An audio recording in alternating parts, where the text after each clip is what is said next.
Այն ինչ տեղի ունեցավ 2026 թվականի հունվարի 16-ին, երբ Սամվել Կարապետյանը գտնվում էր բժշկական կենտրոնում, իր հիվանդաս սենյակում եւ այդ պայմաններում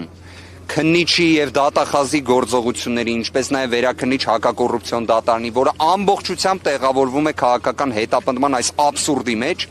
գալիս են եւ ներերակային ներարկումը ընդհատում են փաստացի, բայց այստեղ պետք է անկեղծ լինեմ, որ հենց ինքը Սամվել Կարապետյանը գտնվելով հիվանդաս սենյակում, երբ տեսավ ոստիկաններին, իր առաջին գործողությունը այն էր, որ ինքը հենց նաև անջատեց համապատասխան սարք։ Հենց ինքը։ Եվ ասեց գնացինք։ Սա էր իր արձագանքը, սա էլ հերթական անգամ, կարծում եմ նաև մեր հայրենակիցների համար, ովքեր նաև արդեն պատկերացում ունեն Սամվել Կարապետյանի մասին, իր տեսակի մասին, կարծում եմ դա կանխատեսելի էր, որ այդպիսինն է լինելու իր արձագանքը։ Ասելով գնացինք։